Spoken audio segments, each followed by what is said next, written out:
Oke, ada nada kemarahan di laporan Bapak tadi. Ada nada kegelisahan mengikuti nada kemarahan.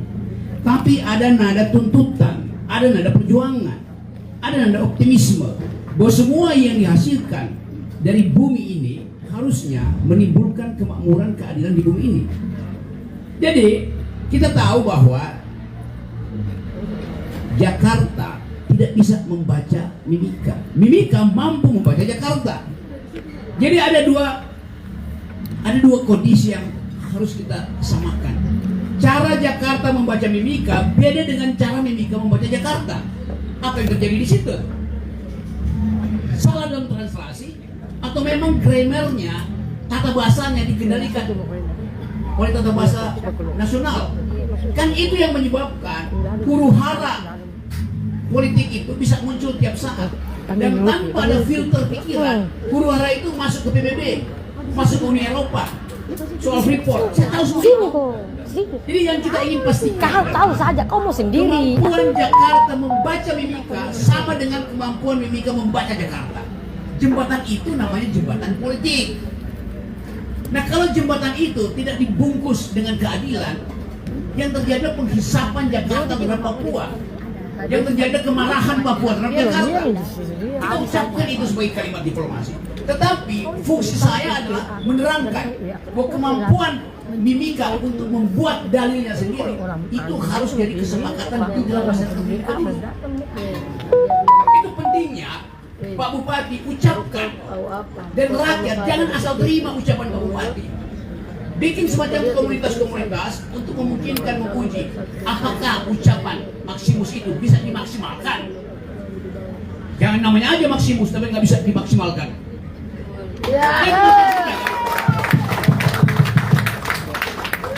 Jadi sekali lagi, kan itu saya bilang, saya mau datang ke sini kalau dia terpilih, saya akan datang ke sini untuk ngajar sekaligus nagih. Sudah kau maksimalkankah kemaksimusanmu?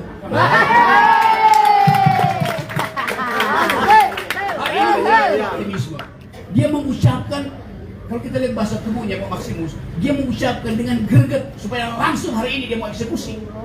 Tapi ada proses politik. Kemampuan konseptual Maximus sudah dia maksimalkan. Gak usah tanya ijazahnya apa, saya nggak peduli ijazah. Sering saya katakan bahwa ijazah itu tanda orang pernah sekolah, bukan tanda orang pernah berpikir.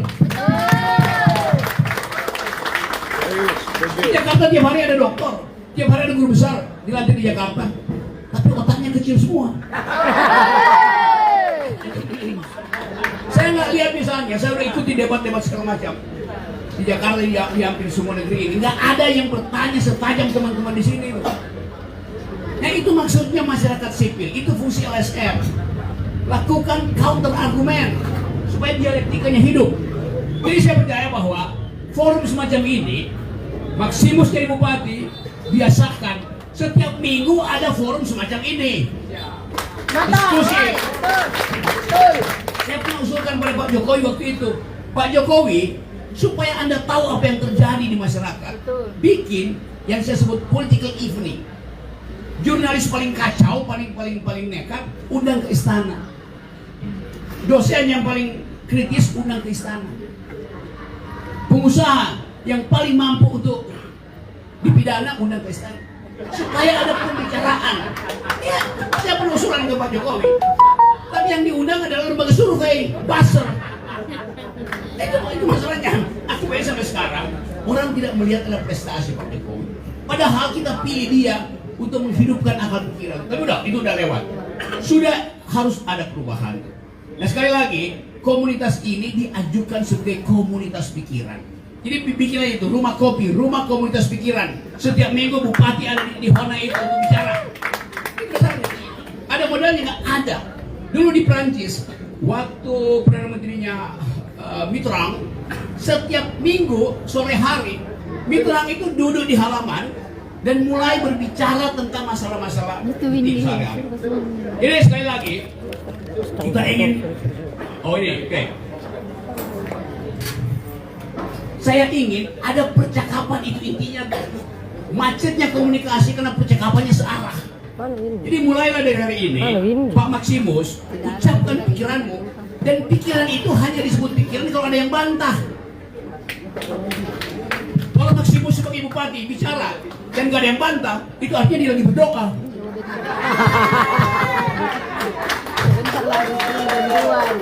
Jadi bedakan antara berdoa dan berpikir. Berpikir harus dibantah. Mulai tanggal 27, walaupun dia belum dilantik tanggal 27, ucapkan janji bahwa dia akan ditagih tiap minggu pikirannya. Kalau doanya nggak usah ditagih, karena itu usulan dia sendiri. Ya, oke. Mungkin saya tambah ya. Bu tadi bilang metode. Jadi metode yang kita akan gunakan di Timika adalah pertama, pendekatan birokrasi pemerintah yang tidak sehat kita akan rubah. Itu yang pertama. Karena pemerintah adalah aparat negara yang harus melayani customer service-nya kepada masyarakat. Kantornya harus dibuka jam 7, tutupnya jam 5 sore, bukan kantornya di hotel-hotel. Berhenti dengan itu yang pertama. Dan tugas dan tanggung jawabnya pemerintah menempatkan orang sesuai dengan keahlian supaya menolong rakyat Kabupaten Mimika. Itu metode yang pertama. Yang kedua, karena ini kita ada jabatan politik, kita harus punya hubungan baik dengan semua DPR Timika. Supaya apa? Masyarakat yang janji-janji semua bisa disalurkan antara pemerintah daerah dan DPR harus bagus. Itu kunci. Bagaimana kalau kita bentrok dengan DPR, anggaran kita bagaimana mau jalan, bagaimana mau realisasi apa yang kita janjikan kepada masyarakat, pasti jadi masalah. Itu yang kedua, metode kedua. Metode ketiga, kita riset seluruh kekayaan kita. Jangan tahu kita kaya tapi kita miskin di atas nama kita sendiri. Karena tidak punya kemampuan cara berpikir dan hati. Riset ini yang menjawab dengan tadi Pak Prof bilang tadi, minum kopi kita bahas solusi. Kalau Anda banyak masalah tapi tidak bisa menyelesaikan masalah, apa yang jadi pemimpin? Tidur aja di sana, piara kambing ke, ayam ke. Apa yang jadi pemimpin? Jadi pemimpin itu dilahirkan untuk menyelesaikan persoalan untuk bangsa dan negara. Ini adalah hak politik orang Papua. Yang meragukan, bubarkan. Dia mau mendengar, mau membangun konsepnya, ayo kita duduk ngopi bareng. Tuhan berkati. Luar biasa, Bapak Bupatiku. Mantap. Iya, saya Kopi dulu. Ibu berdiri, Ibu Wakil. Iya, yang saya ingin tanyakan begini Pak. Saya dengan Maximus ini calon bupati dan wakil bupati di Kabupaten Mimika. Saya sendiri nih ibu rumah tangga Pak. Dan saya cuma berorganisasi di mana dan birokrasi akan kita hadapi pada akan datang ketika kami dua dilantik. Dan yang saya ingin tanyakan ini adalah survei penilaian integritas yang dilakukan oleh KPK sebesar 54,22%. Artinya Mimika itu masih rentan dengan korupsi. Dalam hal ini pagi ini saya ingin minta saran dan Bapak dari Pak Profesor bagaimana yang akan kita lakukan ke depan ketika kami dua sudah dilantik. Seperti itu pertanyaan saya Pak, terima kasih. Anda bayangkan seorang mama, seorang ibu mulai mempertanyakan hal yang paling mendasar dalam kehidupan, yaitu kejujuran, integritas. Riset KPK memang menunjukkan bahwa nilai integritas itu hal yang paling pertama menyebabkan potensi tukar tambah kekuasaan. Korupsi itu artinya tukar tambah kekuasaan. Itu dalilnya begitu. Anda lihat di Jakarta, di gedung atas gedung KPK itu tulisannya berani jujur itu hebat. Siapa yang guru di sini? Yang statusnya guru? Guru, status guru. Siapa yang tidak guru? ada. Yang pekerjaannya guru? Profesi? Dia pergi mengajar. Saya guru, saya tersinggung, terhina dengan tulisan itu. Dari awal saya memilih untuk jadi guru, artinya dari awal saya mau jujur. Ada pendeta di sini, mesti tersinggung. Ada ustaz yang tersinggung dong. Ngapain terangin ustaz untuk jujur? Dari awal dia mau jujur kok. Halo? Ada hakim. Jadi kelihatannya karena frustrasi terhadap integritas, KPK tulis di situ gede-gede. Berani jujur itu hebat. Berani jujur itu biasa. Jadi kelihatannya ibu Peggy seorang perempuan yang mau mendetailkan apa yang dimaksud dengan defisit integritas. Apa itu keadilan? Keadilan adalah kemampuan berbagi. Di mana keadilan dimulai? Di Fakultas Hukum, di DPR, di Banggar? Enggak. Keadilan pertama-tama diajarkan untuk dibagi dari rahim perempuan. Ketika seorang perempuan hamil, dia sudah mampu membagi nutrisi yang dia makan setiap hari dengan bayinya. Dia membagi kecemasan hidupnya dengan bayinya. Jadi rahim perempuan adalah politik bagi-membagi, bukan rampok-merampok. Nah, kita ingin ibu ini jadi wakil supaya APBN Mimika itu dirawat sebagai rahim keadilan. Mantap. Yang betul. Ini semua hal yang ingin kita hasilkan dari APBD yang berapa? 6,3 triliun itu harus tiba di semua bayi, di semua rumah tangga. Itu pentingnya saya percaya bahwa beliau mampu untuk mengucapkan keadilan karena pengalaman kebatinan perempuan. Semua ketidakadilan akan berakhir pada penderitaan perempuan. Jadi jangan anggap perempuan itu tidak kuat. Kalau ada bapak-bapak laki-laki di sini, mana para gladiator? Para gladiator, kalau mampu menstruasi, hari kedua pingsan mereka. Karena gladiator tidak mampu menahan rasa sakit menstruasi. Kalau perempuan bisa tuh, Pak. Semua. Dan karena itu, kalau para gladiator mampu melahirkan, bukaan keempat dia tewas. Betul.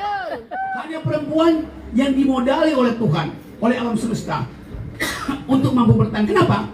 Karena perempuan menghasilkan generasi. Mantap. Lagi perempuan itu. Hidup perempuan. Ini pasangan yang udah betul-betul cocok tuh. Bapak tidak jadi bisa perempuan. Ya kalau saya memilih hidup baru, saya menjadi perempuan.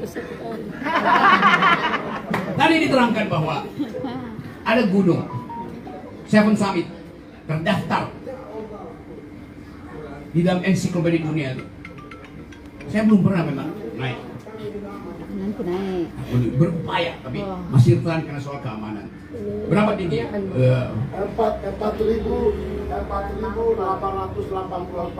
Begitu saya lantai bulan depan Januari saya pakai baju hitam. Amin. Ikut. Sang merah putih kibarkan di Jakarta. Amin. Tuh, mantap. Mantap. Yes, pasti kita dua naik. Itu 4.000 meter tuh. Saya belum pernah naik di situ. Saya pernah naik di 6.500 meter di Himalaya. Saya udah 5-7 kali naik gunung Himalaya. Di ketinggian kira-kira 5.000 meter. Jadi kalau saya ke Himalaya, orang tanya, di gunung di Indonesia ada gunung parkir, ada apa namanya? Gunung Kartens. Berapa ketinggiannya? 4.488. Orang Nepal bilang begini, ya itu kalau di Nepal itu bukit bukan gunung. Karena di Nepal gunung itu di atas 6.000. Bahkan mereka bilang mungkin, oh iya itu 4.000 itu ya polisi tidur. Jadi beda persepsinya tuh. Tetapi keindahan naik gunung itu di mana-mana sama karena kita menikmati ciptaan Tuhan. Nah kita ingin misalnya Nepal itu, saya kasih karena tadi diterangin potensi dari Kartens itu. Nepal negeri yang tidak mungkin produktif, nggak bisa tanam apa itu tebing semua. Musim dingin jadi es semua. musim panas kering semua. Tapi mereka hidup dari pariwisata itu. Setiap turis yang datang ke Nepal harus menyewa pemandu lokal. Tapi pemandunya jujur, karena mereka tahu dia cuma hidup dari situ. Juga kita latih juga. Kalau kita naik gunung bukan sekedar otak kita yang kita latih, bukan sekedar kemampuan kita untuk menatap keindahan di kita, tapi juga kecepatan emosi kita. Saya cerita sedikit ya soal gunung tadi. Satu waktu saya naik ke Gunung Himalaya sampai ke ketinggian menjelang 6.000 meter itu, suhunya udah minus 20, kecepatan angin 90, dan kita salah membuat proyeksi, saya dan 3 teman saya. Udah maghrib, udah malam, akhirnya kita putuskan untuk menginap. Tapi dalam suhu yang sangat rendah, bikin tenda itu dapatnya mati gitu. Maka kita cari akal. Di Nepal itu ada binatang yang seperti kerbau kecil, lembu kecil, namanya yak, yang rambutnya panjang. Tahu ya, pernah lihat ya? Yak, binatang endemi, binatang yang hanya ada di Nepal. Rambutnya panjang karena evolusi menyebabkan rambutnya jadi panjang untuk mencegah dingin. Kira-kira 200 sebelum kita udah frustrasi, tiba-tiba kita lihat ada kandang yak. Ada kandang yak, artinya di ketinggian 6.000 meter ada kandang yak. Artinya di situ ada kotoran yak, kotoran binatang itu. Ada kotoran, artinya ada biomasa. Kan begitu cara berpikir kita. Maka kita kumpulkan kotoran yak itu, tai yak maksudnya. Dan kita tidur di atas kotoran yak supaya ada pemanasan. Jadi begitu cara kita berpikir supaya kita tidak frustrasi dan akhirnya mati. Mimika juga ada kondisi yang sama. Kita frustrasi karena ada pabrik tambang emas, uranium segala macam itu. Tapi kota ini tidak dihidupkan oleh harapan. Saya berharap ketika ada di ketinggian itu cepat-cepat ada matahari supaya langsung mampu mengatasi rasa dingin kita. Saya berharap di Mimika cepat-cepat ada bupati supaya persoalan segera selesai.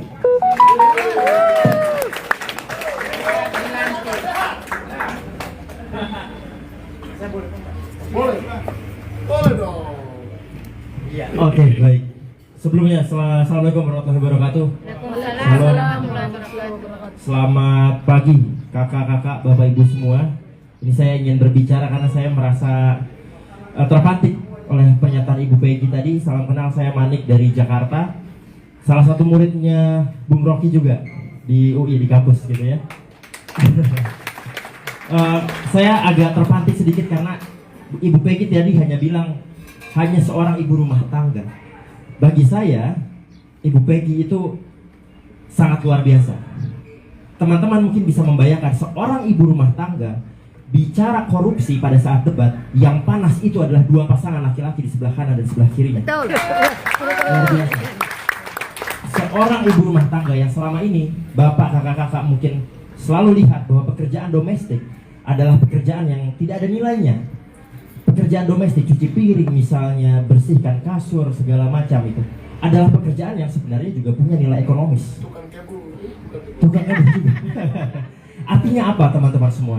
Setidaknya ketika kita tahu Maximus dan Peggy yang terpilih, kita punya kepastian dan kita punya harapan bahwa Mimika adalah mercusuar perubahan untuk Indonesia.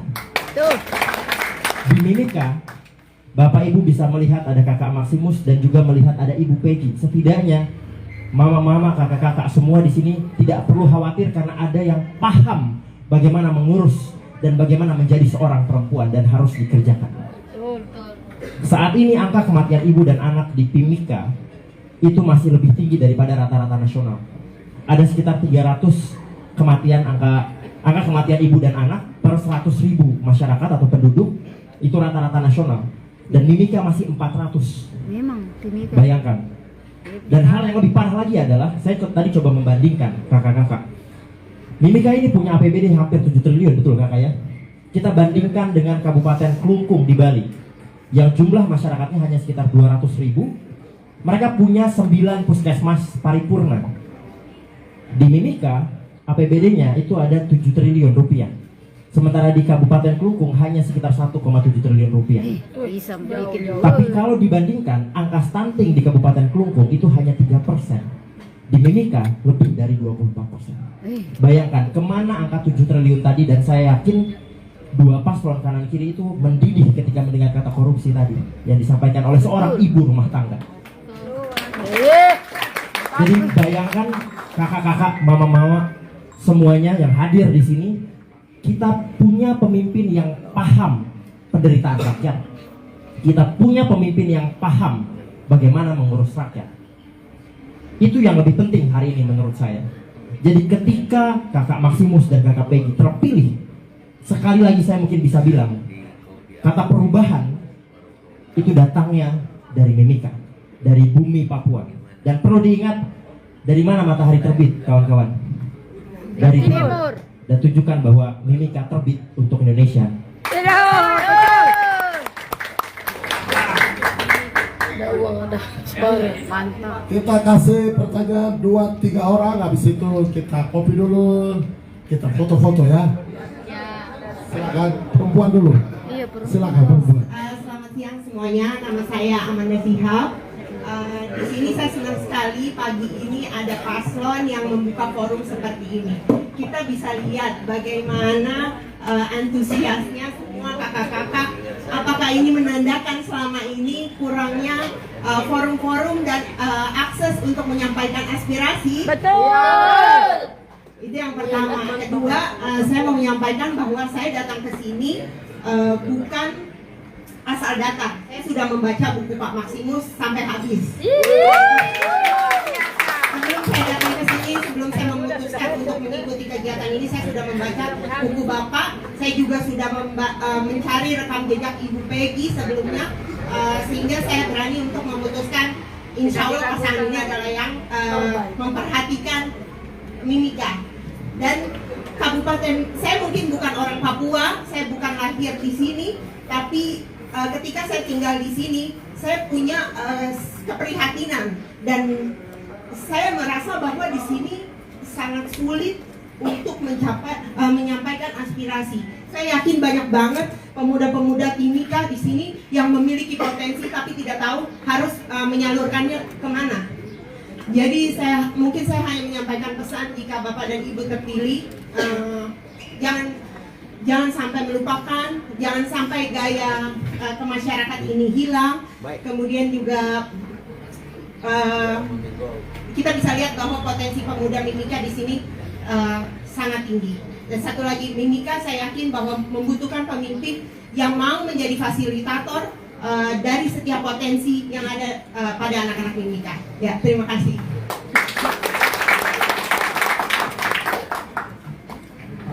Satu lagi tadi. Oke, ini 2 pertanyaan lagi, baru selesai ngopi lagi gitu. Sudah pas kah?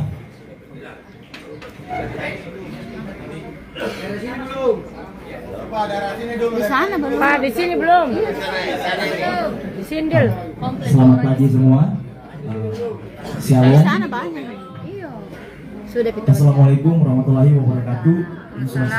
Om Swastiastu, Namo Buddhaya, salam kebajikan. Perkenalkan, nama saya Alfa Wawor. Seperti yang kakak sampaikan, kita ditinggal di dalam Timika ini bukan sebagai hanya kita orang Papua atau Nusantara, tetapi ketika kita sudah tinggal dalam Timika, jadi kepedulian kita sudah sangat tinggi. Jadi ketika saya dengar apa yang disampaikan Pak Maximus sebagai calon bupati kita, Kang Peggy yang selama ini kita ikuti, dan juga ada Bung Rocky Gerung, di sini seperti Bung Rocky Gerung sampaikan, mungkin saya hanya mau tertantang juga seperti yang kakak sampaikan dengan yang anggaran APBD kita yang sangat tinggi. Jadi kita lihat Timika ini yang paling terpenting itu adalah mindset kita, pemikiran kita, seperti Pak Rocky Gerung sudah sampaikan tadi, karena kita terlalu banyak orang pandai. Lebih khusus di Timika ini terlalu banyak orang pandai, tetapi kejujuran, keikhlasan itu sulit untuk ditemukan. Saya juga sebagai pemuda mewakili dari milenial, Pak, saya hanya mau menyampaikan, Pak, saya mengikuti setiap apa yang Bapak ikuti, visi misi, karena dalam birokrasi seperti juga disampaikan tadi, birokrasi ini adalah hal yang paling terpenting. Tapi birokrasi itu timbul dalam perpolitikan yang akan masuk dalam pemerintahan. Nah, dan itu kedaulatan yang paling tertinggi ada di tangan kita, masyarakat. Nah, karena itu marilah kita bijak-bijak memilih pemimpin yang akan kita pilih, supaya apa yang kita harapkan bukan hanya menimbal balikan kenapa pemimpin kita seperti ini, padahal kita sendiri yang menentukan. Karena itu mindset seperti Pak Rokigeru, saya sangat juga bersyukur bisa berdiri di depan ini, bisa bertemu dengan Pak Rokigeru. Mungkin sebagai saya juga dari Manado, Pak Rokigeru juga dari Manado, kawan dua. Terima kasih Pak, karena itu kepedulian kami sangat tinggi. Karena Timika ini adalah suatu poros yang dimana akan diperhatikan oleh Indonesia. Karena ini adalah bagi Indonesia Timur. Jadi Indonesia Timur adalah suatu hal yang akan ketika berhasil di tangan Pak Maximus dan Mama Peggy, ini akan mengangkat derajat orang Papua dan Nusantara, di mana di sini akan diperhatikan karena ini adalah suatu Indonesia Timur, dapurnya Indonesia Timur. Mungkin harapan kami milenial seperti itu, dan harapan kami Bapak, kami doakan bisa terpilih dan aspirasi kami terus berjalan dan termasuk forum seperti ini. Karena kami milenial sangat tertantang untuk menyampaikan segala sesuatu. Terima kasih Pak. Bang, izin Bang, ini jawabnya nanti langsung dirapel aja. Karena kalau semua kayaknya nggak memungkinkan kan.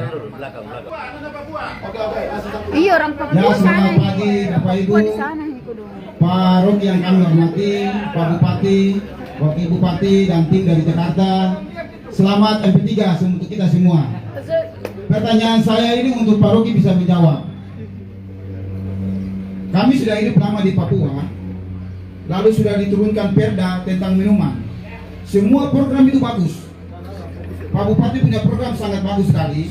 Tetapi kalau tidak kita selesaikan masalah alkohol di Kabupaten Timika maupun Papua, maka semua kegiatan itu semua pasti tidak akan berjalan dengan baik. Saya juga selaku pemuda di sini, kejadian kematian, pembunuhan, pemerkosaan dan juga kecelakaan itu awalnya dari alkohol. Sekarang sudah ada perda dari Papua dulu, waktu gubernurnya Clementinal sampai datang juga di Bupati, tetapi perda ini tidak dijalankan. Ini harus Pak Roki harus menjawab. Satu. Yang kedua, permintaan saya itu karena di sini fakultas hukum ada, tetapi mereka tidak membuatkan program hukum itu kepada sekolah dasar supaya bisa mengerti tentang bagaimana itu hukum untuk melakukan sesuatu yang bersalah masuk kepada negatif. Ini yang harus perlu untuk dipelakan kembali kepada sekolah-sekolah. Dan permintaan saya ketika Pak Maximus sebagai Bupati Kabupaten Timika, usulan saya mungkin kalau bisa buka salah satu perguruan tinggi menyangkut hukum. Itu gratis. Supaya kita semua sekolah, saya ingin sekolah, saya tidak punya biaya untuk biaya. Gitu. Supaya bisa kita mengerti tentang hukum. Kalau ketika hukum kita mengerti, maka semua program pemerintah akan bisa berjalan. Sekian dan terima kasih Pak Roki telah menjawab. Mana dari sana ya? Di Timika ini, di Timika. Siap.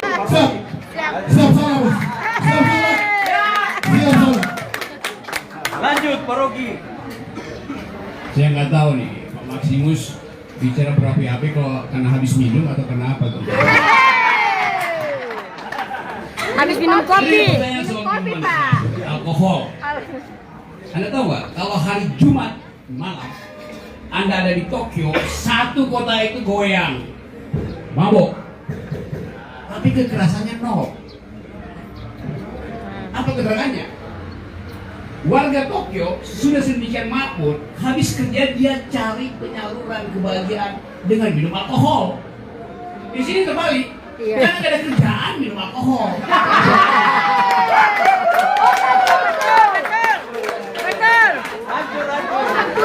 Betul. Otak Begitu mati. logikanya. Betul. Iya. Hidupkan ekonomi Iya. Otak mati. dan jangan matikan sesuatu yang menjadi local genius. Mana-mana di Indonesia ada alkohol, Iya. mau diukur kadarnya. Iya. Jadi tetap kehidupan kita bergembira dan kita mengalami antusiasme. Di Yunani, Apa bergetar? orang minum alkohol karena dianggap itu bagian dari Ada apa upacara bergetar? memuliakan Tuhan.